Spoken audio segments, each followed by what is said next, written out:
इस एक वीडियो से आपके प्री से मेंस तक का हाइट एंड डिस्टेंस कवर हो जाएगा। सारे टाइप्स कवर किए हैं, बाकी ये पीडीएफ मैं आपको टेलीग्राम पे दे दूंगा। देखो लाइन ऑफ साइट क्या होता है, जैसे मान लो आप यहाँ नीचे जमीन पे खड़े हुए हो और आप एक टावर के टॉप के पॉइंट को देख रहे हो, तो आपकी आंखों से और उस टावर के टॉप पॉइंट तक जो एक इमेजिनरी लाइन बनती है उसे बोलते हैं लाइन ऑफ साइट, यानी कि हिंदी में इसे बोलते हैं दृष्टि रेखा। अब इस लाइन ऑफ साइट और जो आपकी आंखों के सामने हॉरिजॉन्टल लाइन गई है, इसके बीच में जो एंगल बनता है उस एंगल को बोलते हैं एंगल ऑफ एलिवेशन। क्योंकि ऊपर की तरफ एलिवेट करके देख रहे हो तो इसे एंगल ऑफ एलिवेशन बोलते हैं, हिंदी में बोलते हैं उन्नयन कोण। वहीं अगर आप नीचे की तरफ देख रहे होते तो आपकी जो हॉरिजॉन्टल लाइन बन रही है आंखों के सामने और जो नीचे आपकी लाइन ऑफ साइट गई, क्योंकि नीचे की तरफ देख रहे हो, उसके बीच में जो एंगल बनेगा उसे बोलते हैं एंगल ऑफ डिप्रेशन। इंपॉर्टेंट बात सिर्फ एक बनती है यहाँ पे, वो ये है कि जैसे देखो एरोप्लेन को देख रहा है और हॉरिजॉन्टल लाइन जो सामने गई है उसके बीच में बन रहा है एंगल ऑफ एलिवेशन और नीचे बन रहा है एंगल ऑफ डिप्रेशन।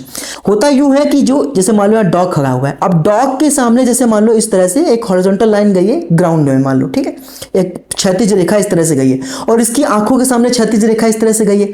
आपने ज्योमेट्री में पढ़ा होगा जब दो लाइनें इस तरह से पैरेलल होती हैं और एक हम ट्रांसवर्सल लाइन खींच दें इस तरह से तिर्यक रेखा खींच दे तो अंदर के जो एंगल बनेंगे वो ये बराबर हो जाएंगे और इनको बोलते हैं ऑल्टरनेट इंटीरियर एंगल्स, यानी कि एकांतर कोण। तो अल्टीमेटली याद रखो, इस आदमी के पॉइंट ऑफ व्यू से देखें, इस कुत्ते को देख रहा है तो इसके लिए एंगल ऑफ डिप्रेशन हो गया। वही इस डॉग से पूछे तो ये इस आदमी को देख रहा है मान लो, और ये इसके लिए एंगल ऑफ एलिवेशन हो गया। यानी एंगल ऑफ डिप्रेशन कुछ और नहीं, बस एंगल ऑफ एलिवेशन का एक अलग पॉइंट ऑफ व्यू है और दोनों बराबर होते हैं, इसीलिए। समझ गए? अब दो ट्रायंगल याद रखने, सीधे क्वेश्चंस पे आएंगे। ये जो प्रैक्टिकल नॉलेज है वो ज्यादा काम आएगी। सिंपल सी बात याद रखना, 90 30 60 फेमस ट्रायंगल है। 90 30 60, 30 के सामने होता है 1, 90 के सामने होता है 2 और 60 के सामने होता है √3। ठीक है।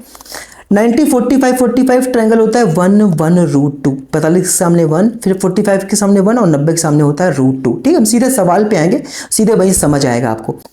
From a point P on the ground, ground पे भैया एक पॉइंट P है, एंगल ऑफ एलिवेशन जो है top of the tower is 30 degree. एक टावर मान लो यहाँ बना हुआ है, ठीक है, और इस टावर के टॉप के पॉइंट का जो एंगल ऑफ एलिवेशन है, भैया एलिवेशन है तो नीचे से ऊपर ही देख रहे होंगे उन्नयन को है, कितना है ये कह रहे हैं 30 डिग्री है भैया। ठीक है, हम बना लेंगे 30 डिग्री का है, कोई दिक्कत नहीं है।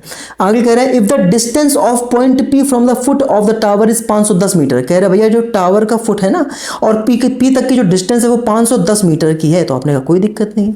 तो कह रहे 50% क्या होगा टावर की हाइट का। ये अपना टावर है, इस टावर की हाइट का 50% बता दो। ठीक है, तो आपने कहा कोई दिक्कत नहीं है। देखो आपको पता है टावर से हम पॉइंट P जमीन पे देख रहे हैं तो आराम से 90 डिग्री का एंगल यहाँ बनेगा, है ना, बिल्कुल सीधा सीधा बनेगा, 90 डिग्री का एंगल बनेगा। ये 30 है, 90 तो ये कितना बचा 60।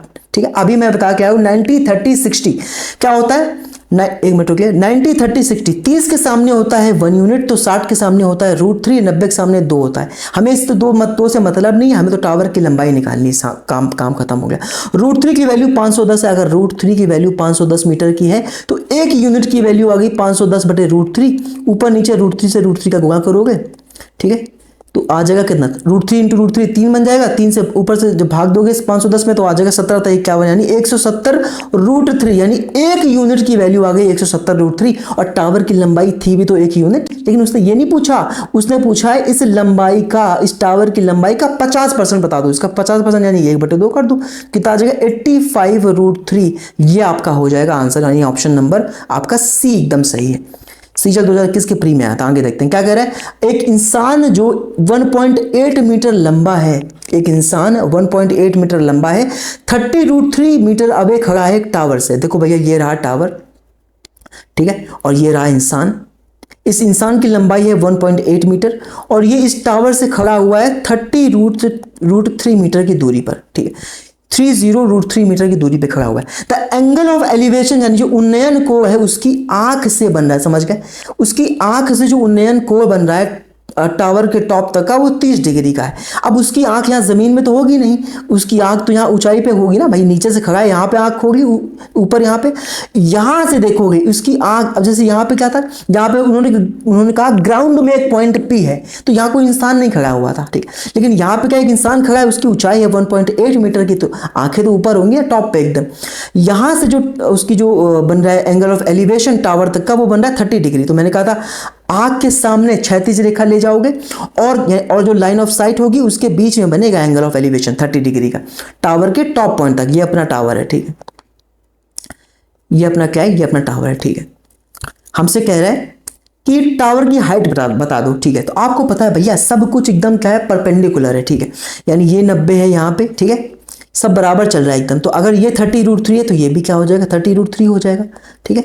ये भी 90 है, तो ये अगर 90 ये 30 तो ये कितना बचा, ये 60 हो गया, ठीक है। अब आपको पता 60 के सामने होता है √3 और √3 की वैल्यू हो गई 30√3। अगर √3 की वैल्यू हो गई 30√3 तो एक यूनिट की वैल्यू क्या आ गई, √3 से √3 कट गया, एक यूनिट की वैल्यू आ गई 30 मीटर, है ना। हाँ, तो 30 की वैल्यू आपको पता 30 के सामने क्या होता है, 1 ही होता है। अरे 30 के सामने 1 होता है, 60 के सामने √3 होता है, 90 के सामने 2 होता है। अब वो हमें लिखने की जरूरत नहीं क्योंकि हमें इन्हीं दोनों से मतलब है। यानी एक यूनिट यानी इसकी वैल्यू क्या आ गई, 30 मीटर की आ गई। अब आपको पता भैया ये सीधे सीधे ही तो खड़ा हुआ है, ये और ये, हाँ, तो अगर ये 1.8 मीटर लंबाई है तो ये लंबाई भी 1.8 मीटर ही हो जाएगी। तो पूरा टावर कितना लंबा हो गया भैया, 30 तो ये हो गई यहां से यहां तक की, और 1.8 ये हो गई, यानी कितना हो गया 31.8 मीटर लंबा है, ऊंचा है टावर जो है आपका। यानी ऑप्शन नंबर डी आपका एकदम सही है। बात समझ आ गई। सीजीएल मेंस 2021 का सवाल था, एकदम आसान लगा होगा, कहीं कोई दिक्कत तो पूछ सकते हो। क्या कह रहा है, एक भैया पोल है जो कि लंबाई उसकी है 7 मीटर की, ठीक है, उसे भैया फिक्स्ड कर दिया गया वर्टिकली, है ना, ऊर्ध्वाधर रूप में लंबा लंबा खड़ा कर दिया गया top of a tower, tower के ऊपर, समझो यानी नीचे से ऊपर तक पहले टावर गया है और इस टावर के ऊपर भैया खड़ा किया गया इस पोल को, समझ गए, इस टावर के ऊपर खड़ा किया गया है पोल को जिसकी लंबाई है 7 मीटर, यानी यहां से लेकर के यहां तक की जो लंबाई है वो 7 मीटर की। Angle of elevation of the top of the pole, याद रखना ये अपना टावर, टावर के ऊपर पोल है, पोल के जो टॉप का पॉइंट है, ठीक है, वहां से ग्राउंड से 60 डिग्री का एंगल बनाता है। ये ध्यान से पढ़िए क्या कह रहा है, angle of elevation of the top of the pole, pole के टॉप का एंगल ऑफ एलिवेशन ग्राउंड से 60 डिग्री पे है एक पॉइंट पे। तो मैं मान लेता हूं एक पॉइंट यहां पे कहीं होगा, उसका जो एंगल ऑफ एलिवेशन है पोल के टॉप से वो 60 डिग्री का है, तो अपने का कोई दिक्कत नहीं है। और एंगल ऑफ डिप्रेशन जो है of the same point on the ground from the top of the tower is 45 degree. लेकिन जो एंगल ऑफ डिप्रेशन है टावर के टॉप से, ध्यान से सुनिए, ये अपना एक टावर है रेड कलर का, ठीक है, टावर है, और ये अपना ब्लू कलर का क्या है, पोल है, ठीक है। पोल के टॉप से ग्राउंड से जो एलिवेशन एंगल ऑफ एलिवेशन गया वो 60 डिग्री का है, लेकिन भैया टावर के टॉप से उसी पॉइंट से जो एंगल ऑफ डिप्रेशन गया है, अब एंगल ऑफ डिप्रेशन कैसे होगा, इस तरह से गया होगा, यहां से इस तरह से, है ना, समझ ध्यान से देखिए, इस तरह से एंगल ऑफ डिप्रेशन गया होगा ना, इस तरह से, है ना, फिर यहां देखो ध्यान से समझिए, ये लाइन ऐसे गई होगी, है ना, यहां पे जो वो ये कहना चाह रहा है कि ये जो एंगल है ये 45 डिग्री का है, लेकिन आपको पता है मैंने बता चुका हूं एंगल ऑफ एलिवेशन ये बराबर हो जाएगा। समझ गए मैं क्या कह रहा हूं भाई, ये देखो ये इस तरह से आपका जेड का शेप बनेगा, जेड का शेप इस तरह से, यानी ये लाइन और ये दोनों लाइन पैरेलल हो जाएंगी, तो अगर ये 45 बनेगा तो ये अपना एंगल भी 45 बनेगा, है ना, तो ये 45 डिग्री तो ये भी 45 डिग्री हो गया, ठीक है। क्या कहना चाह रहा है, कह रहा टावर की हाइट बता दो, यानी जो रेड रेड टावर है इसकी हमें हाइट निकालनी है। अब आपको पता है भैया क्या, ये आपको 90 डिग्री पता ही है, ठीक है, 90 45 45 आपको दिखाई दे रहा है, अरे ये 90 हो गया, ये अपना 45 है तो ये भी तो 45 बचा ना, ये 45 बचा कि नहीं बचा, यस, ठीक है। अब आपको पता है क्या होता है 1 या तो आप ए मान लो, ठीक है, अगर आपको दिक्कत है तो ए मान लो, इसे ठीक, मान लो अगर 45 के सामने ये ए है तो ये भी 45 के सामने ए हो जाएगा, ठीक है, 1 और ये √2 हो जाएगा, हमें इससे मतलब नहीं, हमें सिर्फ इसी से मतलब है। अब आपको पता है भैया ये 90 है, ये टोटल 60 है, तो ये एंगल कितना हुआ, ये यहां पे ये कितना हुआ, ये 30 नहीं हो गया, बताओ समझ आ रहा है मैं क्या कह रहा हूं, अगर ये 90 है ये पूरा 60 है तो ये 30 हो गया। अब 30 के सामने अगर a आ रहा है, इस 30 के सामने अगर a आ रहा है यानी 1 यूनिट की वैल्यू a है, तो 60 के सामने क्या होता है, √3 होता है, यानी क्या हो जाएगा a√3, यानी पूरे टावर की लंबाई आ गई a√3। अब आपको पता है ये जो a√3 है ये किसके बराबर है, a√3 किसके बराबर है, 7 + a के, है ना, 7 + a के, यानी इस a को आप इधर ला सकते हो, a कॉमन ले लोगे, अंदर बचेगा √3 - 1 इक्वल टू हो गया 7। अब a इक्वल टू क्या आ गया 7 अपॉन √3 - 1, है ना, कॉन्जुगेट से मल्टीप्लाई कर दो, √3 + 1 अपॉन √3 + 1, ताकि नीचे से रूट हट जाए, तो क्या बचेगा 7 √3 + 1, और आपको पता है a + b × a - b क्या होता है, a² - b², यानी नीचे क्या आ जाएगा 2। ये हो गया आपका आंसर, यानी जो टावर की लंबाई थी जो हमने a मान रखी थी वो आ गया कितना 7/2 × √3 + 1 which is option number D आपका एकदम सही हो गया। ये बात है क्या कह रहा है, from a point 12 metre above the water level. भैया ये वाटर लेवल मान लो यहाँ पे है, ठीक है, 1 मिनट रुकिए, क्या कह रहा है, मान लो वाटर लेवल यहाँ पे है, इसके ऊपर 12 मीटर, इसके ऊपर 12 मीटर चले जाए, हाँ, तो क्या होता है, यहां से भैया एंगल ऑफ एलिवेशन बनता है of the top of a hill. अच्छा मान लो यहाँ पे कोई हिल होगी, ठीक है, एक पहाड़ी होगी इस तरह से, यहां से इस जगह से एंगल ऑफ एलिवेशन बन रहा है, इस हिल के टॉप तक का एंगल ऑफ एलिवेशन बन रहा है, यहां से हिल के टॉप तक का कितना बन रहा है, 60 डिग्री का। तो आपने कहा कोई बात नहीं, ये 60 डिग्री है, ठीक है, इसे यहां से मिला दो इस तरह से, ये 60 डिग्री का है। अब ये आपको पता ही 90 डिग्री का होगा, एकदम सब कुछ सीधा सीधा खड़ा हुआ है, ठीक है, तो ये हो जाएगा 30 डिग्री का, ठीक। तो कह रहा है and the angle of depression of the base of the hill is 30 degree. अच्छा यहीं से हम देखिए एंगल ऑफ डिप्रेशन कितना बन रहा है, बेस ऑफ द हिल, हिल के बेस का एंगल ऑफ डिप्रेशन। अब ये क्या कहना चाह रहे हैं, एंगल ऑफ डिप्रेशन यानी कि इस एंगल की बात कर रहे हैं, हाँ, एंगल ऑफ डिप्रेशन कितना 30 डिग्री बन रहा है, ठीक है। आपको पता है भैया, मैंने अभी बताया आपको क्या, कि जो एंगल ऑफ डिप्रेशन है इसके लिए, उस नीचे वाले पॉइंट के लिए एंगल ऑफ एलिवेशन की तरह काम करता है, यानी अगर ये 30 डिग्री है तो ये भी 30 डिग्री हो जाएगा, राइट, यस, आपको पता है। तो कह रहा हाइट बता दो हिल की, यानी ये जो लंबाई है ये हमसे पूछ रखी है, ठीक है। अब आपको पता है अगर ये 30 हो गया, सीधा सब कुछ सीधा सीधा, यानी ये 90 है, ये 30 है, तो ये कितना हो गया, 60 हो गया। अब 30 के सामने अगर 12 है तो 60 के सामने √3 गुना होता है, यानी 12 का √3 गुना कर दोगे तो आ जाएगा 12√3। अब सब कुछ सीधा सीधा है, यानी ये अगर 12√3 है तो ये भी जो लंबाई होगी यहाँ से लेकर के यहाँ तक वो 12√3 गुना हो जाएगी। अब 30 के सामने 12√3 गुना है तो 60 के सामने फिर से √3 गुना हो जाएगी, और 12√3 का जब √3 गुना करोगे तो 12 36 हो जाएगा। 12√3 जब गुणा √3 का करोगे तो 12 36 हो जाएगा, और 12 यानी ये अगर ये यहाँ से यहाँ तक 12 है तो ये भी यहाँ से यहाँ तक 12 होगी, क्योंकि सब कुछ परपेंडिकुलर है, सीधा सीधा है। 36 और 12 कितने हो गए भैया, 48, यानी जो ये आपका हिल थी आपकी, उसकी लंबाई कितनी आ गई, 48 मीटर की।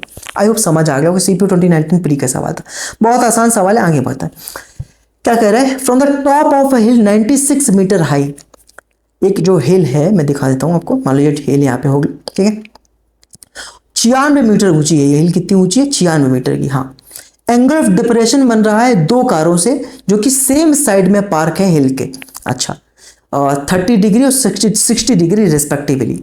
एंगल ऑफ डिप्रेशन, अच्छा दो कारें इस तरह, देखो अब 30 डिग्री 60 डिग्री, मेरी बात ध्यान से समझिए। अगर कोई चीज़ यहाँ पे है तो एंगल कम बनेगा, लेकिन जैसे जैसे वो पास जाती जाएगी हिल के तो एंगल बढ़ता जाएगा, क्योंकि जैसे वो एकदम पास आ जाएगी तो एंगल 90 डिग्री का हो गया, राइट। यानी जितना हम दूर जा रहे हैं हिल से एंगल छोटा होता जाएगा, और जितना हम पास आ रहे हैं एंगल आपका बड़ा होता जाएगा, ठीक है। तो एक एंगल जो बन रहा है एंगल ऑफ डिप्रेशन, आपको पता है एंगल ऑफ डिप्रेशन क्या है, वो नीचे कार के लिए एंगल ऑफ एलिवेशन है, और ऊपर से देखे तो एंगल ऑफ डिप्रेशन है, यानी अल्टीमेटली एंगल ऑफ एलिवेशन की ही बात कर रहा है, इतना याद रखिए बस, ठीक है। तो यहां से एक कार से बन रहा है 30 डिग्री का, लेकिन जब और पास में आ जाओगे तो ये बनेगा 60 डिग्री, ठीक है। अब आपको पता है ना कौन सा एंगल बड़ा लेना है, कौन सा छोटा, जो हिल के पास जाएगा वो बड़ा होता जाएगा, तो 60 डिग्री पहले आ जाएगा, 30 डिग्री बाद में आएगा। ये कह रहे हैं एंगल ऑफ डिप्रेशन, लेकिन हमें पता भैया एंगल ऑफ डिप्रेशन क्या होता है, नीचे से देखोगे तो एंगल ऑफ एलिवेशन ही है, ठीक है, बराबर होता है। तो कह रहा है कारों के बीच में डिस्टेंस कितनी है, यानी ये जो दूरी है वो हमसे पूछ रखी है। फॉर्मूला कोई दिक्कत नहीं, देखो ये 90 डिग्री है, ये 60 है, तो ये कितना हो गया, 30 हो गया। 60 के सामने √3 गुना होता है, यानी √3 की वैल्यू हो गई 96, एक की वैल्यू क्या आ गई 96/√3, ऊपर नीचे √3 का गुणा करोगे, हाँ देखो जब भी इस तरह से आया करे सीधे 3 से भाग दे दो और √3 से गुणा कर दो, है ना। लेकिन अगर सॉल्व करना है तो इस तरह से सॉल्व कर सकते हैं, √3 गुणा √3 करोगे 3 आ जाएगा, 3 से भाग दोगे कितना आ जाएगा 32√3, ठीक है। यानी जो 30 यानी एक यूनिट की वैल्यू जो आ गई वो आ गई 32√3, यानी यहां से यहां तक की दूरी कितनी आ गई 32√3। अब आपको पता है भैया 30 के सामने अगर एक यूनिट होता है उसकी वैल्यू है 96, समझिए इस 30 के सामने अगर देखोगे तो एक यूनिट होता है उसकी वैल्यू अगर 96 है, तो टोटल एंगल ये टोटल कितना हो जाएगा, ये तो 60 डिग्री का होगा, क्योंकि ये 90 है, ये 30, तो ये पूरा 60 हो गया। तो 60 के सामने √3 गुना हो जाएगा, यानी कितना हो जाएगा 96√3। लेकिन हमें तो सिर्फ इतनी दूरी चाहिए, तो हम क्या करेंगे 96√3 से 32√3 घटा देंगे।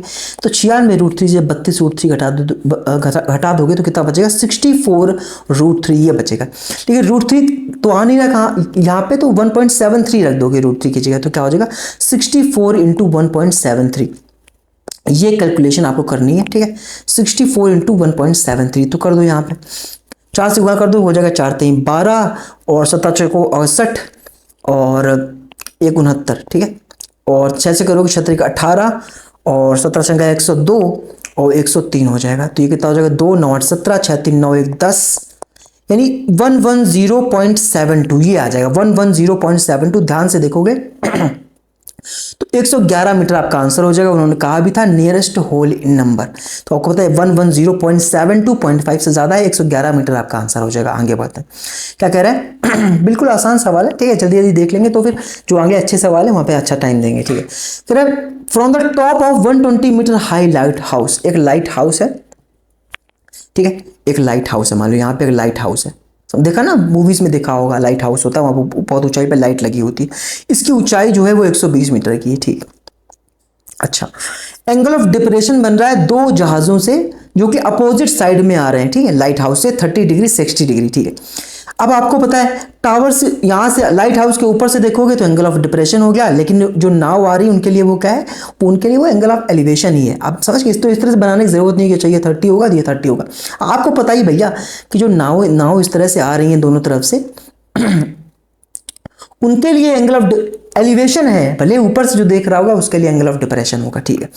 तो ये 30 डिग्री 60 डिग्री है, तो हमसे क्या कर रहे हैं उनके बीच की दूरी बता दो। इन जहाजों, मान लो एक जहाज यहाँ पे है, एक जहाज यहाँ पे, हमसे ये दूरी पूछ रखी है, ठीक है।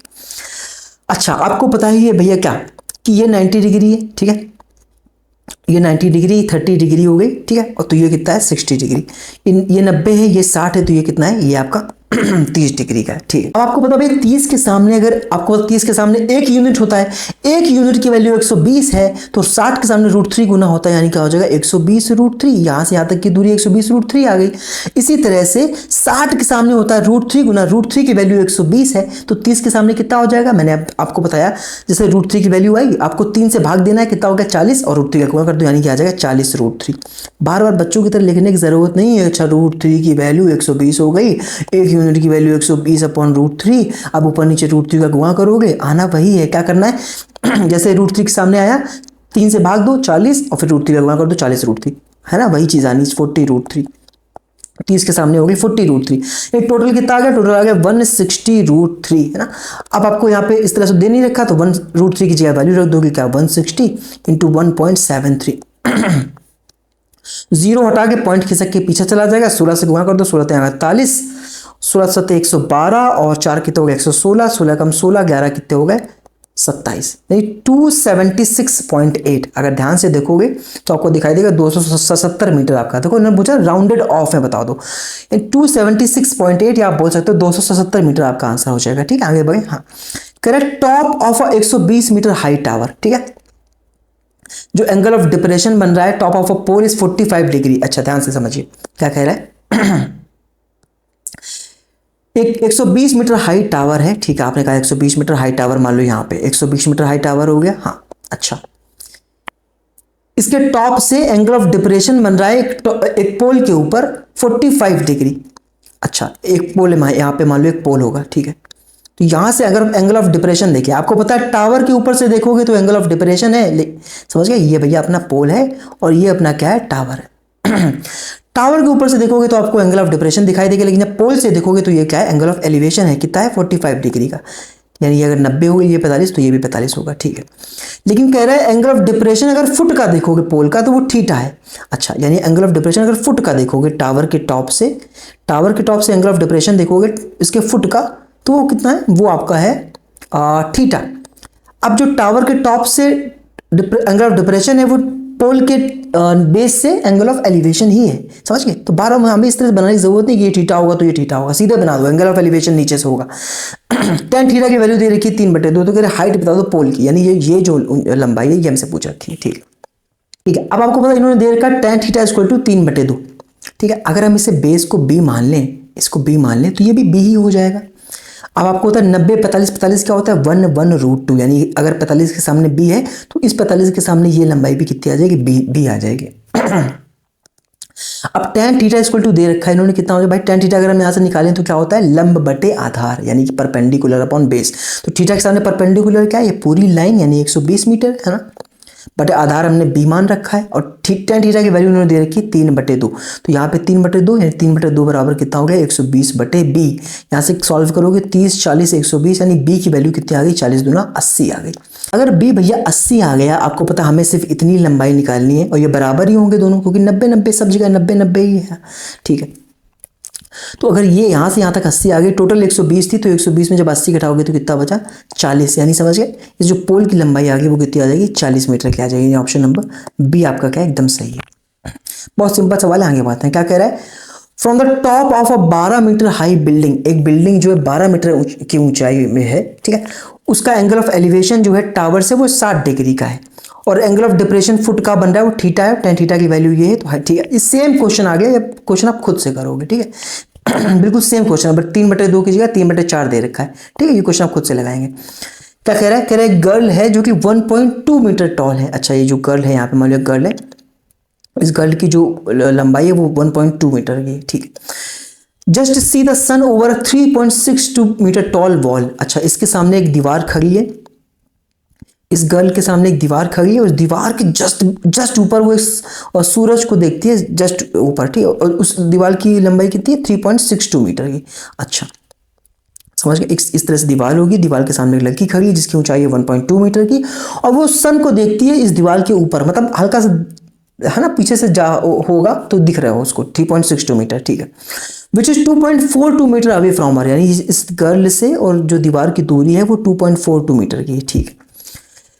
तो कह रहा है एंगल ऑफ एलिवेशन क्या होगा सन का। अच्छा, जब गर्ल यहाँ से देखेगी तो आंखें उसकी यहीं पे होंगी, जाहिर से यहीं से ना, तो इस तरह से बनेगा एंगल ऑफ एलिवेशन, ठीक है।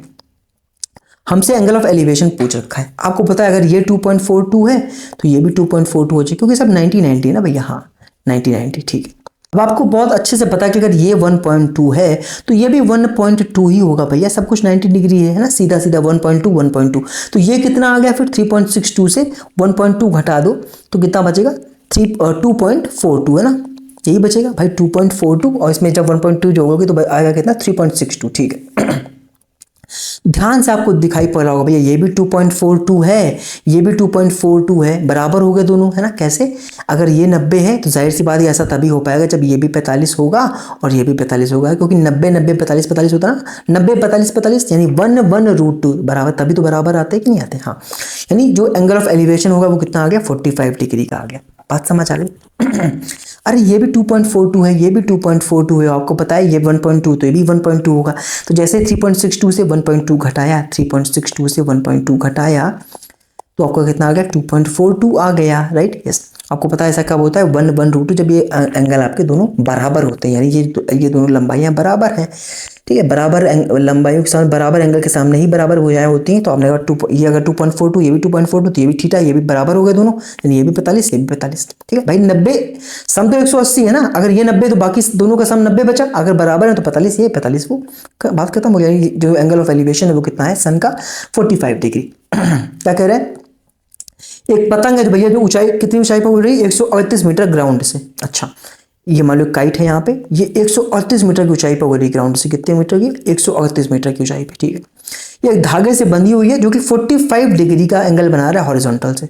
अच्छा, इस तरह से धागे से बंधी हुई जो कि कितना एंगल बना रहा है ग्राउंड से 45 डिग्री का, ठीक है। तो कह रहा है अप्रोक्सीमेट लेंथ क्या होगी धागे की लंबाई पूछ रहे हैं। आपको पता है अगर ये 45 है तो ये 90 है, क्योंकि सब कुछ सीधा सीधा चलता है ना, हाँ सीधे एकदम, ठीक है।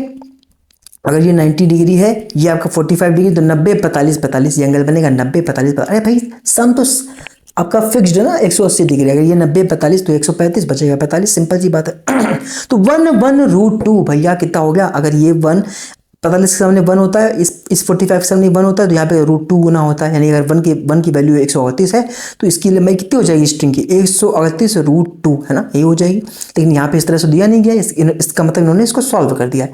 आपको पता है 138 गुना √2 मतलब तो 1.41 है ना। पॉइंट के बाद 2 अंक तक जरूर लिखना ध्यान से है ना, कभी कभी ऑप्शन बहुत क्लोज दे देता है, जैसे यहाँ पे बहुत ज़्यादा क्लोज दिया है, तो आपको ये बहुत ज़रूरी है कि आप पॉइंट के 2 अंक बाद तक लिखे दशमलव। आप सॉल्व कर दो इसे, कितना आ जाएगा, ये आ जाएगा 138 चरबटी 32 13 चौको 52 और 3 कितना होगा 55, और फिर से यही आ जाएगा 8 3 1, सॉल्व कर दो आ जाएगा कितना 8 3 2 5 8 5 13 14 5 3 8 1 9, ठीक है, और 2 अंक बाद दशमलव, यानी 194.58 विच इज़ 195, ठीक है।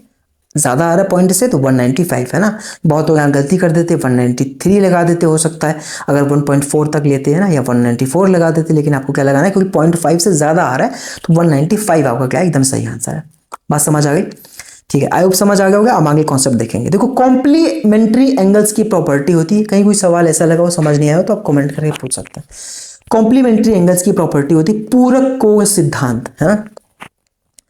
ठीक है, आपको पता है पूरक कोण आपने पढ़े ही होंगे। ठीक है भाई, क्या कि जब दो एंगल्स का सम 90 डिग्री बन रहा होता है, व्हेनेवर, याद रखना, whenever the two angles of elevation given in a problem are complementary, जब भी दो उन्नयन कोण दिए जाएंगे एक क्वेश्चन में और अगर वो दोनों कॉम्प्लीमेंट्री हैं, यानी दोनों कोणों का योग अगर 90 डिग्री आ रहा हो, कॉम्प्लीमेंट्री सप्लीमेंट्री आपने पढ़ा, कॉम्प्लीमेंट्री जब दो कोणों का योग 90 डिग्री का होता है, तो जिस लंबाई की जरूरत होती है वो बाकी दोनों दी हुई लंबाई का क्या हो जाता है, ज्योमेट्री के मीन हो जाता है, यानी अंडर रूट ए बी। मैं समझाता हूँ आपको मैं क्या कह रहा हूँ। देखो जैसे मान लो यहाँ पे ऊंचाई एच थी, है ना। अब यहाँ से दो एंगल ऑफ एलिवेशन आपको दिखाई दे रहे हैं, एक थीटा एक 90 माइनस थीटा। अगर देखोगे दोनों कैसे हैं, कॉम्प्लीमेंट्री है कि नहीं, यानी दोनों का सम 90 डिग्री है कि नहीं। अगर जोड़ोगे तो थीटा थीटा कट जाएगा, 90 डिग्री। तो अगर हम एच को निकालना चाहें तो जो बाकी जो भुजाएं दी गई, लंबाइयां दी गई हैं, बाकी जो लंबाइयां लेंथ दी गई हैं, उनका ज्योमेट्रिक मीन हो जाएगा, यानी एच बराबर क्या हो जाएगा, रूट ए बी। अब इसको लिखने के कई सारे तरीके होते हैं, वो देख लो।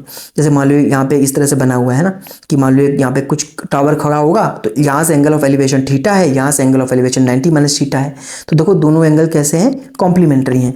तो अगर एच की लंबाई हम निकालना चाहें तो कैसे निकाल दोगे, बाकी दोनों दी हुई लंबाइयों का ज्योमेट्रिक मीन यानी रूट ए बी। जैसे यहाँ पे देखो इस तरह से ना कि भाई एंगल ऑफ एलिवेशन यहाँ से कुछ रहा होगा, थीटा 90 माइनस थीटा इस तरह से यहाँ पे रहा होगा। ठीक है, तो एच भाई थीटा, यानी दोनों कैसे एंगल होंगे, कॉम्प्लीमेंट्री होंगे। हाँ, ये जरूर याद रखना। तो एच की लंबाई क्या आ गई, रूट ए बी। ठीक है, जैसे यहाँ पे देखो इस तरह से है ना, बहुत सारे उस तरीके बन सकते हैं। देखो यहाँ पे जैसे यहाँ पे एच है ना, और यहाँ पे ए दी गई, यहाँ बी दी गई, दोनों एंगल कैसे दिए गए। देखो भाई एंगल ऑफ एलिवेशन एक यहाँ पे ऐसे बना, एक ऐसे बना, दोनों एंगल का सम कितना आ रहा है, 90 डिग्री आ रहा है, यानी कैसा कॉम्प्लीमेंट्री है, यानी एच की लंबाई क्या आ जाएगी, रूट ए बी। ये देखो यहाँ से इस तरह ये थीटा बना, यहाँ से 90 माइनस थीटा बना, दोनों एंगल ऑफ एलिवेशन है, एच की लंबाई कैसे निकालोगे, रूट ए बी।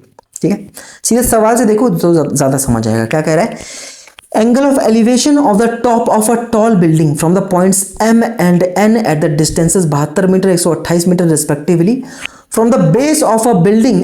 अब बहुत ज्यादा अंग्रेजी यहाँ बोल दी मैंने, है ना। क्या कह रहा है भैया, जो उन्नयन कोण है एक बिल्डिंग का, देखो ये बिल्डिंग है मानो, ठीक है, ये अपनी बिल्डिंग हो गई। हाँ, बिल्डिंग का जो एंगल ऑफ एलिवेशन है एम और एन से, वो जो कि 72 मीटर और 128 मीटर से है पे है रिस्पेक्टिवली, यानी अगर एम यहाँ से 72 मीटर की दूरी पर है तो एन जो है 128 मीटर की दूरी पर है ना, 128 मीटर की दूरी पे है एन, और एम कहाँ पे है, पर है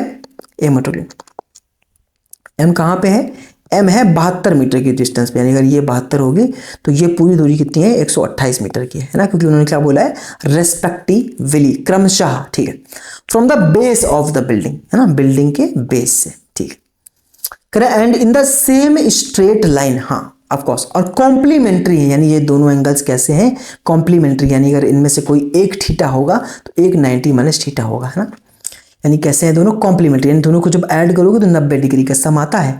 तो कह रहे हैं बिल्डिंग की ऊंचाई बता दो। हम समझ गए भैया, बिल्डिंग की ऊंचाई कैसे निकालोगे, अंडर रूट ए बी।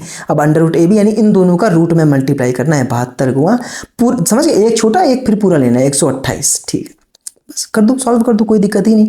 आपको पता है भाई 128 क्या होता है, 64 गुणा 2 है ना, 64 गुणा 2 करो तो 64 का अंडर रूट निकालोगे तो कितना 8 आ जाएगा, और 72 का 2 गुना करोगे तो हो जाएगा 144, और 144 का अंडर रूट निकालोगे तो आ जाएगा 12, और 12 12 144, तो 12 8 कितना हो गया, 96 मीटर। यानी जो आपकी ऊंचाई है आपके बिल्डिंग की वो कितनी है, 96 मीटर की। ठीक है, अभी समझ आ गया कैसे सॉल्व करना है, आई होप समझ आ गया होगा। आगे बात है, कह रहे as observe from the top of a lighthouse, एक लाइट हाउस के टॉप से क्या ऑब्जर्व किया गया कि 42 मीटर ऊंचा है अब सी लेवल। मान लो सी लेवल है, इस सी लेवल से 42 मीटर की ऊंचाई पर क्या है, एक लाइट हाउस है। ठीक है, इस तरह से। हाँ, तो कह रहा है एंगल ऑफ डिप्रेशन जो बन रहा है, ship sailing directly towards it changes from 30 degree to 45 degree. एक शिप है यहाँ पे, वो शिप इस लाइट हाउस की तरफ आ रहा है, तो जब दूर होगा तब जब एंगल ऑफ एलिवेशन देखा गया था, सॉरी एंगल ऑफ डिप्रेशन देखा गया, मतलब यहाँ पे कोई बंदा बैठा हुआ है, उसने देखा जब नीचे की अरे शिप यहाँ पे है तो एंगल ऑफ डिप्रेशन कितना बन रहा है। आपको पता जो ऊपर वाले बंदे के लिए एंगल ऑफ डिप्रेशन है, वो नीचे वाले बंदे के लिए क्या है, एंगल ऑफ एलिवेशन है। पहले तो 45 डिग्री के था, एक मिनट रुकिए, अब एक ध्यान से देख लें, पहले जाहिर सी बात है कितने का रहा होगा, 30 डिग्री का रहा होगा। मैंने आपको बताया था, मैंने आपको क्या बताया, जैसे जैसे पास आता जाएगा एंगल बढ़ता जाएगा। अब ठीक है, ये बहुत इंपॉर्टेंट चीज़ है भाई। पता है आपको यहाँ पे कितना बन रहा है, यहाँ 90 डिग्री बन रहा है, यानी जब एकदम पास आ जाओगे तो 90 डिग्री बन जाएगा सीधा सीधा। जैसे जैसे पास जा रहे हो एंगल बढ़ता जाएगा, जैसे जैसे दूर हो तो एंगल कम होता जा रहा है। ठीक है, अभी क्या है, जो आपकी जो शिप है वो इस लाइट हाउस के करीब आ रहा है। तो अभी जब 30 डिग्री का एंगल है, थोड़ी देर के बाद देखता है जब और पास आ गया तो अब ये एंगल कितने का हो गया, 45 डिग्री का हो गया। उसने बोला है एंगल ऑफ डिप्रेशन। भैया इसके लिए एंगल ऑफ डिप्रेशन है, लेकिन अगर नीचे से हम देखेंगे तो एंगल ऑफ एलिवेशन होगा ना। बार बार ये करने की जरूरत नहीं है कि देखो ये एंगल ऑफ डिप्रेशन है, हमको पता है कि ये दोनों पैरेलल हैं, बराबर होती है, ये जो बराबर होगा उसके बराबर हो जाएगा। बार बार मत करो, आपको पता जो एंगल ऑफ डिप्रेशन है वो नीचे से एंगल ऑफ एलिवेशन है, बात खत्म हो गई।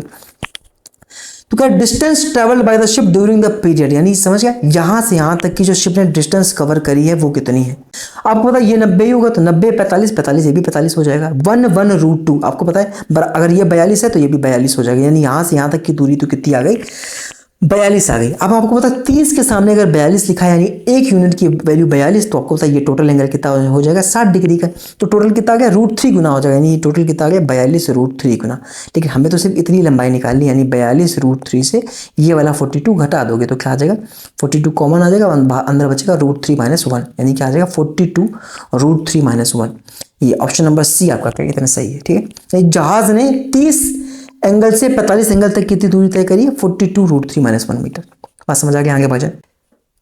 सूर्य का उन्नयन कोण 30 डिग्री से बदलकर 60 डिग्री हो जाता है जब तो एक टावर की छाया की लंबाई 70 मीटर कम हो जाती है। अच्छा, हमारे पास मान लो एक टावर है, यहाँ पे ये अपना क्या है, ये अपना टावर है। टावर की जो छाया है, समझ गए मैं क्या कह रहा हूँ, सूर्य जब मान लो सूर्य ऐसे ऐसे जल रहा होगा इस तरह ऐसे करके, ठीक है, जल रहा है, यस।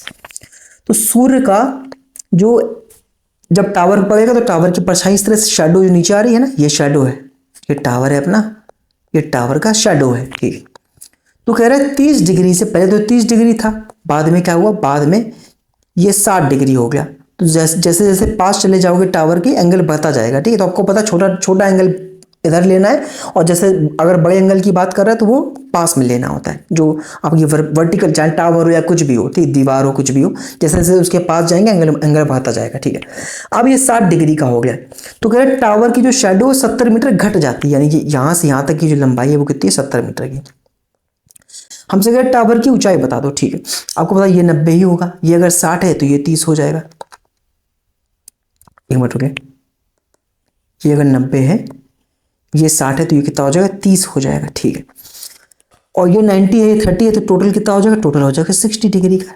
अब भैया अगर इस 30 के सामने आप इसको a मान लो, अगर इस 30 के सामने अगर आपने इसको a मान लिया तो 60 के सामने ये कितना हो जाएगा, a√3, क्योंकि √3 गुना होता है। हाँ ठीक है, अब इस वाले एंगल के सामने देखोगे 30 लिखा है, तो 30 के सामने अगर a√3 गुना है तो 60 के सामने इसका √3 गुना हो जाएगा, यानी अगर ये a√3 है तो टोटल इसका भी √3 गुना कर दोगे तो कितना हो जाएगा, ये हो जाएगा 3a।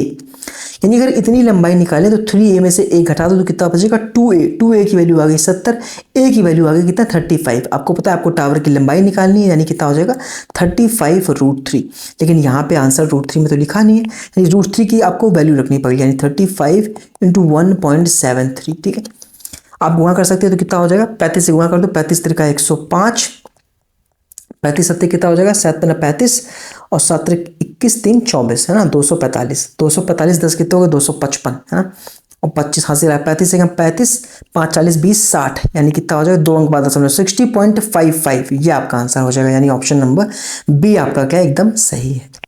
बात समझ आ गई, आगे बढ़ जाए, बहुत ही आसान सा बात, आगे बढ़ता है। फिर भैया एंगल ऑफ एलिवेशन बन रहा है एक ड्रोन से, जो कि पॉइंट में जो पॉइंट है ग्राउंड पे 60 डिग्री का। ठीक है, मान लो एक ड्रोन है हमारे पास, यहाँ पे एक ड्रोन है, उस ड्रोन मान लो जमीन से काफी ऊंचाई पे उड़ा होगा ड्रोन, है ना, तो यहाँ पॉइंट से ग्राउंड से 60 डिग्री पे ना, ग्राउंड से 60 डिग्री का उन्नयन कोण बन रहा है उस ड्रोन के साथ में। ठीक है, कह रहा है 5 सेकंड तक वो ड्रोन पहले उड़ता है, ठीक है, और फिर जो एंगल ऑफ एलिवेशन है वो 30 डिग्री का हो जाता है। ठीक है भाई, पॉइंट यही है, इसी पॉइंट से इसी पॉइंट से मान लो 5 सेकंड तक वो ड्रोन उड़ा, 5 सेकंड तक इस तरह से ड्रोन उड़ेगा, मान लो यहाँ पे पहुंच गया। अब जो एंगल ऑफ एलिवेशन बन रहा है वो जाहिर सी बात है, आप देखो झुक रहा है, जैसे जैसे झुकाव बढ़ता जाएगा इस पॉइंट से, मैंने समझ गया ना मैं क्या कह रहा हूँ भाई। अभी ड्रोन पास में था, जैसे जैसे पास में रहता है आपको पता है एंगल ज़्यादा होता है, जैसे जैसे दूर जाता जा रहा है तो क्या होगा, एंगल कम होता जाएगा। तो अब जो एंगल ऑफ एलिवेशन बन रहा है वो कितना है, वो 30 डिग्री का है, 30 डिग्री का। तो कह रहा है हाँ, बता दिया इन्होंने कि जो ड्रोन है वो सीधा सीधा हो रहा है इस तरह से, यानी ये जो चीज़ है वो एकदम सीधे हॉरिजॉन्टल है, ठीक है। 1000√3 की ऊंचाई पे हो रहा है, कितना बता दिया इन्होंने, 1000√3, यानी ये भी 1000√3 ही होगा और ये भी 1000√3 ही होगा, है ना। ड्रोन की अपनी ऊंचाई समान है उसकी और बिल्कुल सीधे हो रहा है, ठीक है। तो क्या करें, कितनी डिस्टेंस कवर करी है ड्रोन ने, अच्छा यानी यहाँ से लेकर के यहाँ तक कितनी डिस्टेंस कवर करी ड्रोन ने, ये पूछा हुआ है हमसे, ठीक है। फिर से वही चीज़ आपको पता है, बिल्कुल सीध में है ना, एकदम 90 डिग्री, ये भी 90 डिग्री, ये भी 90 डिग्री, सब कुछ 90 डिग्री है, ठीक है। तो आपको पता है कि अगर ये 90 है, ये 30 है, तो ये आपका 60 होगा, राइट। ये 90 है, ये 60 है, तो ये 30 हो जाएगा, ठीक है। आपको पता है भाई 60 के सामने 1000√3 है, √3 गुना 60 के सामने √3 होता है, यानी √3 की वैल्यू हो गई 1000√3, तो 30 के सामने कितना आ जाएगा, 1000 आ जाएगा, यानी ये वैल्यू कितनी आ गई, 1000 आ गई। आपने भाई 90 30 60 ट्रायंगल पढ़ा है ना, अभी बताया मैंने। तो ये 60 के सामने अगर √3 होता है तो 30 के सामने होता है 1 यूनिट, है ना, और 90 के सामने होता है 2। तो अगर √3 टाइम्स करोगे तो मतलब √3 की वैल्यू ये हो गई, तो 1 यूनिट की वैल्यू क्या आ जाएगी, 1000 आ जाएगी, ये जो लंबाई है वो कितनी है, 1000 है, ठीक है। इसी तरह जब इस वाले ट्रायंगल में देखोगे तो 30 के सामने 1000√3 है, तो 60 के सामने इसका भी √3 गुना हो जाएगा, यानी कितना हो जाएगा, 3000 हो जाएगा। 1000√3 का जब √3 टाइम्स करोगे तो 3000 हो जाएगा, यानी ये जो लंबाई आई वो कितनी आ गई, 3000 से 1000 घटा दो कितनी आ गई, 2000 आ गई। यानी जो ड्रोन ने दूरी तय करी है यहाँ से यहाँ तक की वो कितनी थी, 2000 मीटर की थी, यानी कि 2 किलोमीटर या 2000 मीटर। सिंपल सवाल था, आगे बढ़ कह रहा है जो एल्टीट्यूड है जब 30 डिग्री से 45 डिग्री हो जाता है तो शैडो जो बनती है टावर की वो 40 मीटर और लंबी हो जाती है ना। टावर की लंबाई बताओ। अभी मैंने इस तरह का सवाल आपको पीछे करा के आया है, जब 30 डिग्री है तो ये क्वेश्चन आप खुद से करिएगा, ठीक है। समझ गए, 30 डिग्री से 45 डिग्री हो जाती है ना शैडो में। अभी आपको सवाल आपको कराया था ना सन वाला, हाँ इस तरह का बिल्कुल सेम सवाल है। 30 डिग्री 60 डिग्री है ना, सेम क्वेश्चन है। ये सवाल खुद से करिएगा आप, बिल्कुल सेम सवाल है। हाँ मैं आपको ये सवाल बताता हूँ। कह रहा 2 पिलर हैं इक्वल हाइट के पिलर हैं जो कि इधर साइड पे खड़े हैं ना, इस तरफ खड़े हुए रोड के जो कि 150 मीटर वाइड है। एक भैया रोड है 150 मीटर चौड़ी है, ठीक है। और 2 पिलर इस तरह खड़े हुए हैं किनारे पे और दोनों की लंबाई क्या है, एकदम बराबर है, दोनों बराबर लंबाई के पिलर हैं, ठीक है। रोड कितनी चौड़ी भैया, 150 मीटर की, हाँ यानी ये जो चौड़ाई है वो 150 मीटर की। दोनों पिलर की लंबाई क्या है, बराबर है। कर रोड के बीच में, इधर बीच में नहीं लेकिन कहीं पे एक पॉइंट है, बीच में तो नहीं बोला, उन्होंने क्या बोला, एट अ पॉइंट है ना, एट अ पॉइंट बोल दिया, मिड पॉइंट नहीं बोला। एट अ पॉइंट जो है रोड पे एंगल ऑफ एलिवेशन जो बन रहा है पिलर्स के वो x डिग्री y डिग्री है, ठीक है। मान लीजिए इस पिलर का बन रहा होगा x डिग्री का, यहाँ पे x डिग्री का, और इस तरह से दूसरे पिलर का बन रहा होगा y डिग्री का एंगल ऑफ एलिवेशन, ठीक है। तो कह रहा है tan x की वैल्यू दे रखी है, tan y की वैल्यू दे रखी है। अच्छा tan क्या होता है, लंब बटे आधार यानी परपेंडिकुलर अपॉन बेस। तो tan x दे रखा है 2/5, यानी अगर लंब हो जाएगा 2 यूनिट का तो बेस हो जाएगा 5 यूनिट का, ठीक है। इसी तरह tan y दे रखा है 3/5, यानी अगर परपेंडिकुलर हो जाएगा 3 यूनिट का तो बेस हो जाएगा 5 यूनिट का। अच्छा ठीक है। तो कह रहे हैं ईच पिलर की हाइट क्या है, दोनों पिलर समान ऊंचाई के हैं, है ना, तो आप निकाल लो। तो आपको पता है दोनों पिलर समान लंबाई के हैं, लेकिन यहाँ पे 2 यूनिट लिखा है, यहाँ पे 3 यूनिट लिखा है, तो आपको बराबर करना पड़ेगा क्योंकि दोनों उन्होंने बोला है इक्वल हाइट के हैं। तो 3 और 2 का एलसीएम क्या होता है 6, 2 को 6 बनाने के लिए 3 से मल्टीप्लाई करना पड़ेगा और 3 को 6 बनाने के लिए 2 से मल्टीप्लाई करना पड़ेगा। यहाँ पे 3 से करोगे तो यहाँ 3 से करना पड़ेगा, इसमें 2 से करोगे तो इसमें 2 से करना पड़ेगा ना। अपने अपने में जो इस वाले में 2 से किया तो इसमें 2 से, इसमें 3 से किया तो इसमें 3 से करना पड़ेगा, ठीक। तो आपको पता है 5 नहीं 15 और 5 दूना 10, यानी 15 और 10 कितने हो गए 25, है ना। इसी 25 यूनिट की वैल्यू आपको दे रखी 150 मीटर, यानी 1 यूनिट की वैल्यू क्या आ गई 6 मीटर आएगी, है ना। 25 छंगा 150, तो अगर 1 यूनिट की वैल्यू 6 आ गई तो 6 यूनिट है ना भाई, दोनों टावर 6 यूनिट के ही क्योंकि दोनों बराबर हैं, तो 6 यूनिट की वैल्यू क्या आ जाएगी 36 मीटर, यानी हर एक टावर की लंबाई कितनी है भैया 36 मीटर की है। जो 2 पिलर दे रखे थे, ठीक, टावर नहीं पिलर, 36 मीटर की लंबाई है, ठीक है। सीजल 2023 के मेंस में आया था। आगे बढ़ जाए, कह रहा है 7 स्टोरी बिल्डिंग है भैया, 7 मंजिला इमारत है और 7 मंजिला इमारत की जो शैडो है, जो परछाई बनती है वो 28 मीटर लंबी है। 7 मंजिला इमारत और शैडो बनती है 28 मीटर लंबी। तो बताओ एक ऐसी बिल्डिंग जिसकी शैडो 48 मीटर लंबी है, उसमें कितने माले होंगे, कितनी कितनी मंजिलें होंगी, है ना। 7 माले की बिल्डिंग है, 28 मीटर लंबी शैडो बन रही है, तो कितने माले की बिल्डिंग से 48 मीटर की लंबी शैडो बनेगी ना। तो सिंपल सी बात याद रखो, मैंने यहाँ पे लिख भी दिया है, याद रखना। इतना लंबा चौड़ा याद रखने की जरूरत नहीं है, बस एक बात याद रखना कि एक शैडो कब बनेगी, शैडो कहाँ, हवा से आ जाएगी शैडो। क्या देखो एक पॉइंट ऑफ टाइम में, एक पॉइंट ऑफ, देखो मैंने अगर डिटेल में बताऊँ तो यहाँ पढ़ सकते हो क्या, कि when objects cast shadows at the same time of the day, अगर दिन में किसी एक समय पर ही शैडो, जब ऑब्जेक्ट की शैडो बन रही होती है दिन के किसी एक समय पे, तो जो एंगल ऑफ एलिवेशन होते हैं, है ना, वो आइडेंटिकल होते हैं। मेरी बात समझ में क्या कर रहा हूँ, when objects cast shadows at the same time of the day, the angle of the sun's elevation is identical, same होता है। अभी इतनी सारी अंग्रेजी लिखी, मैं समझाता हूँ क्या कह रहा है भाई। जैसे मान लो एक छोटी बिल्डिंग है, ठीक है, अब एक छोटी बिल्डिंग है, ठीक है, और मान लो एक पीछे बड़ी बिल्डिंग इस तरह खड़ी होगी, है ना, एक बड़ी बिल्डिंग है इस तरह से, ठीक है, सिमिलरिटी तो पढ़ रखी है ना। अब दिन में किसी एक समय पे इसकी परछाई बन रही होगी, इसकी परछाई बन रही होगी, है ना। आपको पता है ये 90 डिग्री है, ये 90 डिग्री है ना। दोनों ट्रायंगल में ये एंगल क्या हो गया, कॉमन हो गया, तो बचा हुआ जो ये एंगल बचा, ये भी क्या होगा, ये भी बराबर हो गया। तो दोनों ट्रायंगल कैसे हो गए, सिमिलर हो गए। तो जो इनकी ऊंचाइयों का रेशियो होगा, वही इनके द्वारा जो दूरी तय करेगी ना, ये इनकी जो शैडो बनेगी, है ना, जमीन में जो इनकी शैडो बनेगी, उनका रेशियो भी उक्कर हो जाएगा, यानी इनकी ऊंचाइयों का रेशियो और शैडो का रेशियो बराबर हो जाता है। बस सिंपल सी बात याद रखो, जब भी शैडो वाला सवाल दे आपको बस इतना याद रखना है, क्या देखो, स्टोरेज 1 स्टोरेज 2 शैडो 1 शैडो 2, समझ गए ना। ऊंचाइयों की जो ऊंचाइयां होंगी उनका जो अनुपात होगा, पता ना भाई, मैं क्या, करस्पॉन्डिंग जो लेंथ होती है जब सिमिलर ट्रायंगल्स होते हैं तो बराबर हो जाती है करस्पॉन्डिंग लेंथ, इतना याद रखो। मैंने सिंपल सी बात बताई, देखो सिंपल याद है, हिंदी में बताऊँ एकदम। देखो 7 स्टोरी बिल्डिंग थी, तो शैडो कितनी लंबी बन रही है, 28 मीटर। 7 स्टोरी बिल्डिंग, 28 मीटर लंबी शैडो।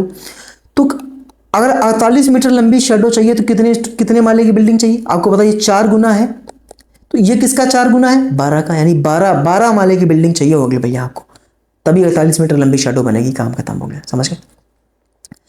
7 चौक 28, 12 चौक 48। अगर आपको 28 मीटर लंबी शैडो चाहिए थी, है ना, तो आपको 7 माले की बिल्डिंग लगी। आपको 48 मीटर लंबी शैडो चाहिए तो आपको 12 माले की बिल्डिंग लगेगी। सिंपल सी बात खत्म हो गई। अगर टिपिकल तरीके से याद रखना है तो याद रखना ऊंचाइयों का जो रेशियो होगा वो शैडो के रेशियो के बराबर हो जाएगा। क्यों, क्योंकि दोनों जो ट्रायंगल्स बन रहे होते हैं वो सिमिलर होते हैं। मैं आपको बहुत ज़्यादा उलझाना नहीं चाह रहा हूँ। अभी देखो और भी सवाल आएंगे इस पर, लेकिन इतनी सी बात समझ आ गई मैं क्या कह रहा हूँ। जो ऊंचाइयाँ बनेंगी इस तरह से, वो समझ गया, ये कॉन्सेप्ट याद रखना है इस तरह से, है ना। इस तरह से बताया मैंने। वो ये क्या होता है, ये एंगल कॉमन हो गया, ये 90 डिग्री, तो जो बचा हुआ एंगल होता है ये भी बराबर हो गया, दोनों ट्रायंगल सिमिलर हो गए, समरूप हो गए, है ना। तो जो उनकी ऊंचाइयों का रेशियो निकल के आएगा, है ना, वो उनके शैडो के रेशियो के बराबर हो जाएगा।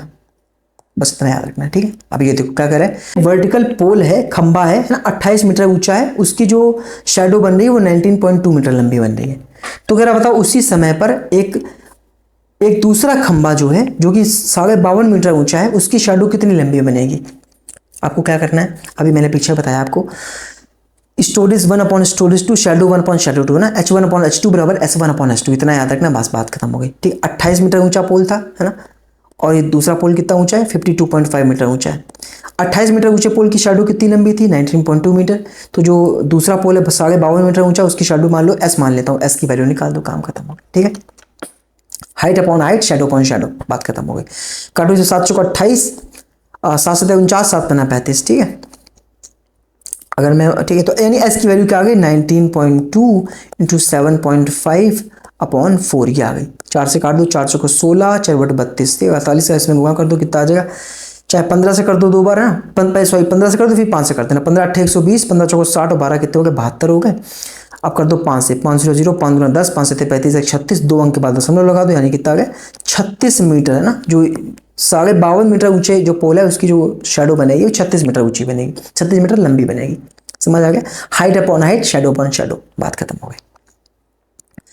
फिर top of a broken tree touches the ground eight an angle of 60 degree, ठीक है। ये मान लो ट्री है, ये ट्री मान लो ट्री पहले इतना लंबा था, यहाँ से यहाँ तक ऐसे लंबा था, लेकिन अब क्या यहाँ से टूट गया और जो ये हिस्सा था वो जमीन को छू गया, है ना। इस तरह से जमीन को छू गया होगा ये हिस्सा, भाई टूट गया, टूट के हिस्सा जमीन को छू गया, ठीक है। ये 60 डिग्री का एंगल बना रहा है, ठीक है। 45 मीटर की दूरी पे, है ना भाई, टूट के एकदम पास में तो आया नहीं होगा। तो मान लो उसकी जगह जगह यहाँ पे होगी, तो यहाँ पे उसका तना जो तब सबसे टॉप का हिस्सा वो यहाँ पे लगा के, ठीक 45 मीटर की दूरी पे। तो कह रहे टोटल हाइट बता दो, ट्री टोटल हाइट कितनी है। तो आपको पता है ये 60 है, ये 90 ही बनेगा, जाहिर सी बात, ये कितना बन जाएगा, 30 बनेगा। 30 के सामने 45, तो 60 के सामने √3 गुना हो जाएगा, यानी कितना हो जाएगा 45 √3, है ना। आपको पता है क्या पता है कि 90 30 60, 30 के सामने 1 यूनिट, 60 के सामने √3, तो 90 के सामने होता है 2। अगर 1 यूनिट की वैल्यू 45 है तो 2 के सामने कितना हो जाएगा 90 हो जाएगा, यानी कि ये कितना हो जाएगा 90। अरे ये यही हिस्सा तो है जो टॉप से टूटा था, यानी ये जो टोटल पहले हिस्सा था वो कितना था 90 था। बस इन दोनों को ऐड कर दो, यानी 90 + 45 √3। अब आप ध्यान से देखो तो इन्होंने क्या किया है, इसको ब्रेक कर दिया है, ठीक है। तो ब्रेक कर दो, कोई दिक्कत नहीं। 45 √3 को सही कर दो तो कितना हो जाएगा 45, इसमें गुणा कर दो 1.7 का मान लो, है ना, क्योंकि आंसर काफ़ी दूर दूर लिखे हैं तो 1.7 तक गुणा कर सकते हैं ना। अभी दशमलव के बाद 2 अंक लेने की जरूरत नहीं, क्योंकि आंसर काफ़ी दूर दूर है। तो 17×85 और 17 चौको 68, 8 कितने हो गए 76, यानी 76 तो 90 में जोड़ दो कितना हो जाएगा 166.5, है ना, 166.5। हाँ ध्यान से देखोगे 167 पास में आ रहा है। अभी एग्जैक्ट क्यों नहीं आया, क्योंकि मैंने 1.73 नहीं लिया ना, 1.732 इस तरह से इन्होंने बोला √3 की वैल्यू लेने को, लेकिन मैंने कितना लिया, मैंने सिर्फ लिया 1.7, मैंने सिर्फ 1.7 ले रखा है, इसलिए थोड़ा। लेकिन अब मैंने ऐसा क्यों किया, क्योंकि आंसर दूर दूर थे, मुझे दिखाई दिया गया 1.66.5, हल्का सा ज़्यादा आएगा, यानी 167.85 आ जाएगा। अदरवाइज एग्जैक्ट निकालना तो फिर आपको 1.73 लेना पड़ेगा यहाँ पे। बात समझ आ गई? जरा सा भी कॉम्प्लिकेटेड लगा? आई डोंट थिंक जरा सा भी कॉम्प्लिकेटेड लगा होगा, मैं आगे बढ़ता हूँ, ठीक है। क्या कह रहे हैं, a man looks at the reflection of the top of the lamp post on the mirror. समझ गए, एक व्यक्ति एक दर्पण पे लैंप पोस्ट के शीर्ष का प्रतिबिंब देखता है। मान लो एक लैंप पोस्ट है, ठीक है, एक लैंप पोस्ट है, इस तरह से खड़ा हुआ है, ठीक है। तो क्या करता है, एक दर्पण मान लो यहाँ पे है, तो एक मैन है जिसकी ऊंचाई 1.25 मीटर की, मान लो एक आदमी यहाँ पे खड़ा होगा, ठीक है, उसकी ऊंचाई है 1.25 मीटर की। तो अच्छा, जो दर्पण है वो 6.6 मीटर की दूरी पे है लैंप पोस्ट से, यानी अगर दर्पण यहाँ पे है, मिरर यहाँ पे है, तो टोटल जो लंबाई है यहाँ से यहाँ तक की वो 6.6 मीटर की है, ठीक है। और उस आदमी की ऊंचाई जो ये मैन है उसकी है 1.25 मीटर, और वो 2 मीटर की दूरी पे खड़ा है ना। वो ये जो है ये लंबाई है वो 2 मीटर की है। ध्यान से समझिए, ये लैंप पोस्ट है, ये अपना इंसान है, और ये यहाँ पे मिरर है, ठीक है। क्या कर रहा है, जो मिरर है वो ग्राउंड पे है और स्काई की तरफ फेस कर रहा है, यानी अल्टीमेटली ये बोलना चाह रहे हैं कि मिरर की अपनी कोई लंबाई नहीं है ना। मिरर समझो बस जमीन पे समझो रखा हुआ है, और स्काई की तरफ देख रहा है, यानी जमीन पे पड़ा हुआ है इस तरह से, ठीक है।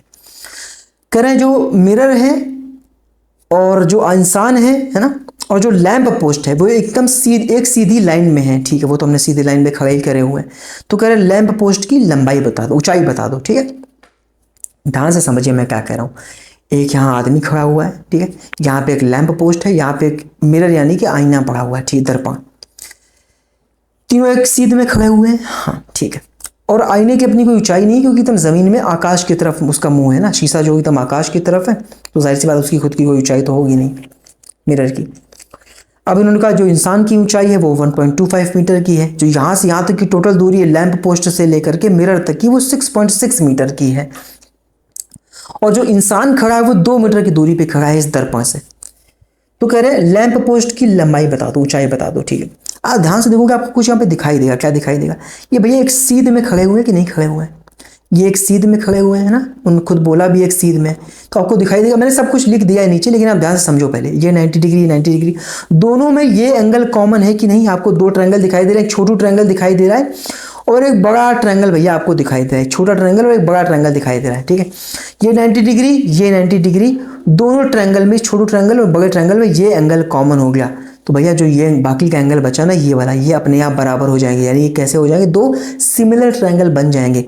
यानी समझिए लैंप पोस्ट जिसकी ऊंचाई में निकालनी है और मैन की ऊंचाइयों का जो रेशियो होगा, अब मैंने बताया ना सिमिलर होगा तो क्या हो जाएगा, तो करस्पॉन्डिंग लेंथ का रेशियो समान हो जाएगा। यानी लैंप पोस्ट, अरे इस एंगल के सामने लैंप पोस्ट, इसी एंगल के सामने मैन की ऊंचाई का जो रेशियो होगा वो बराबर हो जाएगा किसके सामने, इस एंगल के सामने देखो टोटल 6.6 मीटर, इस एंगल के सामने टोटल 6.6 मीटर, और छोटू एंगल के सामने क्या है 2 मीटर। बस यहाँ से लैंप पोस्ट की लंबाई निकाल दो, सिमिलरिटी लगाई है, नथिंग एल्स। सिमिलर थे ना दोनों ट्रायंगल, हाँ। तो कितना होगा 2 3 6 2 3 6, 3.3 का गुणा करना है इसमें, यानी 1.25 इंटू 3.3 करना है, कर दो भैया। तो 33 पंजे करोगे कितना हो जाएगा, 165 है ना।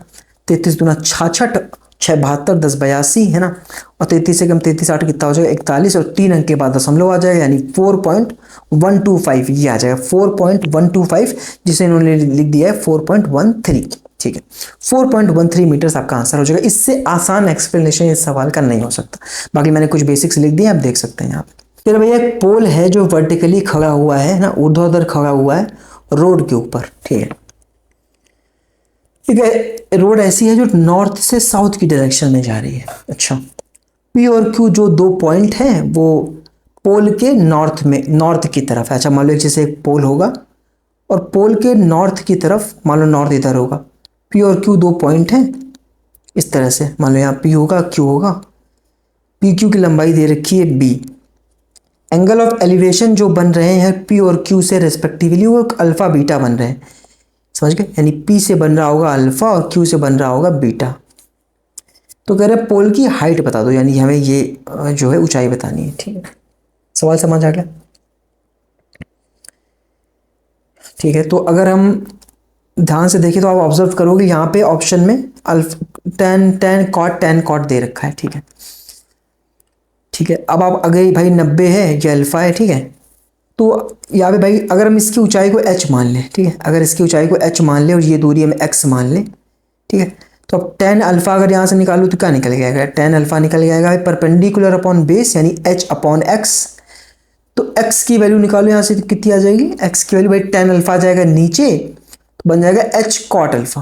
क्या बन जाएगा, h कॉट अल्फा बन जाएगा। ठीक है, इसी तरह से अगर tan बीटा निकाले यहाँ से तो कितना आ जाएगा, वही परपेंडिकुलर अपॉन बेस, लंब बटे आधार, यानी h अपॉन, अब इस बार बेस है पूरा लगेगा, यानी क्या हो जाएगा b प्लस एक्स। तो अब वैल्यू b प्लस एक्स बराबर क्या आ जाएगा, h कॉट बीटा। भाई tan नहीं जाएगा नीचे तो क्या बन जाएगा h कॉट बीटा, है ना। ऐसा क्यों कर रहे हैं, क्योंकि ताकि x को हटा सकें। भाई x तो हमें चाहिए ना, हमें h की वैल्यू चाहिए। दो दो वेरिएबल एक साथ रखोगे तो कैसे निकालोगे, है ना। तो x वैल्यू क्या आ जाएगी h कॉट बीटा माइनस का b, है ना। अब ये भी x के बराबर है, ये भी x के बराबर, तो दोनों को बराबर कर दो। h कॉट अल्फा बराबर क्या आ गया भैया, आ गया h कॉट बीटा माइनस का b। यानी b को उधर ले आऊँ, h इसको उधर ले जाऊँ तो h कॉमन आ जाएगा, अंदर बचेगा h कॉट बीटा माइनस का कॉट अल्फा। तो h की वैल्यू में निकाली थी, आ गई कितनी, b upon cot beta minus cot alpha. ठीक है, एच वैल्यू बराबर क्या है, B upon cot beta minus cot alpha, यानी ऑप्शन नंबर बी आपका क्या एकदम सही है। ठीक है, आगे बढ़े। हाँ, फिर angle of elevation of a cloud, है ना, झील के जल स्तर से h मीटर की ऊंचाई से किसी बादल का उन्नयन कोण अल्फा है। ध्यान से समझना, झील के जल स्तर से, मान लो झील है यहाँ पे, ये झील है, झील के स्तर से h मीटर की ऊंचाई पे, मान लो मैं मान लेता हूँ झील से h मीटर की ऊंचाई से यहां से बादल, अच्छा यहाँ पे मान लो बादल है, ठीक है, इस तरह से बादल है। अच्छा, यहाँ पे इस तरह से मान लो बादल का जो उन्नयन कोण बन रहा है, इस तरह से जो एंगल ऑफ एलिवेशन बनेगा यहाँ से, एंगल ऑफ जो एलिवेशन बनेगा यहाँ से वो कितना है, ये कह रहे हैं अल्फा है, राइट, अल्फा बोले। हाँ, झील, ये भैया झील हो गई, अपनी झील हो गई, इससे h मीटर की ऊंचाई कर ली। यहाँ से बादल का, यहाँ से बादल का जो उन्नयन कोण है वो अल्फा है, तो इसके हॉरिजॉन्टल लाइन ले जाओगे, लाइन ऑफ साइट लाओगे और ये बीच में जो एंगल बनेगा वो अल्फा बन जाएगा। ठीक है, अब क्या कह रहे हैं, लेकिन इसी क्या कह रहे हैं, एंगल ऑफ डिप्रेशन इसकी इमेज का लेक में बीटा है। ध्यान समझना, झील में उसके प्रतिबिंब का, किसके प्रतिबिंब का, बादल के प्रतिबिंब का अवनमन कोण बीटा है। अच्छा, झील में बन रहा होगा इसका।